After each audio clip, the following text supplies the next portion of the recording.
Learning with Subrata YouTube চ্যানেলে তোমাদের সকলকে স্বাগত। প্রিয় সপ্তম শ্রেণীর ছাত্রছাত্রীরা, আজকে আমি আলোচনা করবো তোমাদের বাংলার প্রশ্নপত্র 2025 সালের সংস্থার প্রশ্নপত্র। যেসব জায়গায় পরীক্ষা হয়ে গেছে, অর্থাৎ মেদিনীপুরে বহু স্কুলে সংস্থার প্রশ্নপত্র পরীক্ষা হয়ে গেছে, তো সেখান থেকে প্রশ্নপত্রগুলো কালেক্ট করে আমি তোমাদের দেখাচ্ছি। এখান থেকে হুবহু প্রশ্ন তোমাদের পরীক্ষায় কমন চলে আসবে। তো দেখো প্রশ্নপত্রগুলো কী বলেছে। তো প্রথমে দেখো 2025 সালে দেখতে পাচ্ছ তোমাদের 1 ঘন্টা সময় থাকবে এবং 30 নাম্বার। এবার আগের বছর 15 ছিল, এবছর 30 নাম্বারে পরীক্ষা করে দিয়েছে। তো দেখো প্রথমে একের দাগের 8টা এমসিকিউ প্রশ্ন দিয়েছে, যেগুলো সবগুলোই করতে হবে। তো দেখো পরপর প্রশ্নগুলো আমি দেখাচ্ছি, অ্যান্সারগুলো তোমরা নিজেরাই করার চেষ্টা করবে, না পারলে আমাকে কমেন্ট বক্সে লিখবে, আমি অবশ্যই করে দেবো। তো একটা একটা করে ঝটপট করে প্রশ্নগুলো দেখবে, সেখান থেকে তোমরা অ্যান্সার দেওয়ার চেষ্টা করবে। 2-এর দাগে দেখো 10টা এসএকিউ প্রশ্ন দিয়েছে, অর্থাৎ তোমাদের ছোটো প্রশ্নগুলো বেশি থাকবে। এক কথায় উত্তর 10টা দিয়েছে। দেখো, আমি পৃথিবীকে বাঁচানোর চেষ্টা করছি, আমি কে, পাগলা গণেশের মতে পৃথিবীর বাঁচানোর ওষুধ কী ছিল, আত্মকথা কার জীবন কথা ছিল, ভুবন বিখ্যাত মৃণালিকার নাম কি, দেহদাসে সুবরদরে, এখানে দাস কাকে বলা হয়েছে, ঠিক আছে। তো প্রত্যেকটায় পরপর একটা একটা করে সুন্দর প্রশ্ন দেওয়া আছে।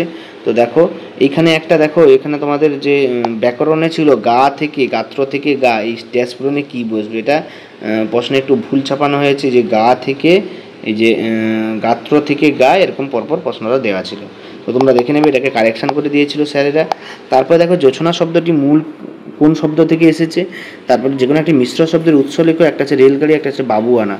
পাণিনি কর্তৃক সংস্কারকৃত ভাষার নাম কি। ফসল শব্দটি কোন ভাষা থেকে এসেছে, বাংলা শব্দভাণ্ডারে এসেছে।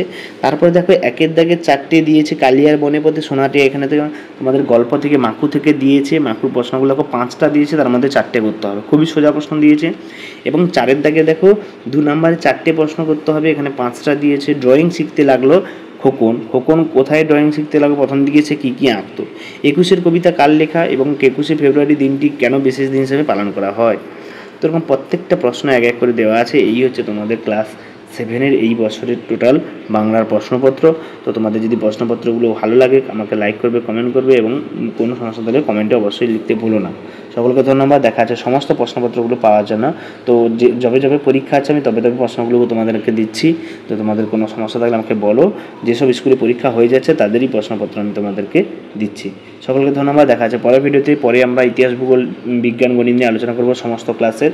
তো দেখতে থাকো, চ্যানেলটা ফলো করতে থাকো, আর যারা নতুন অবশ্যই সাবস্ক্রাইব করবে। সকলকে ধন্যবাদ। দেখা হচ্ছে পরের ভিডিওতে।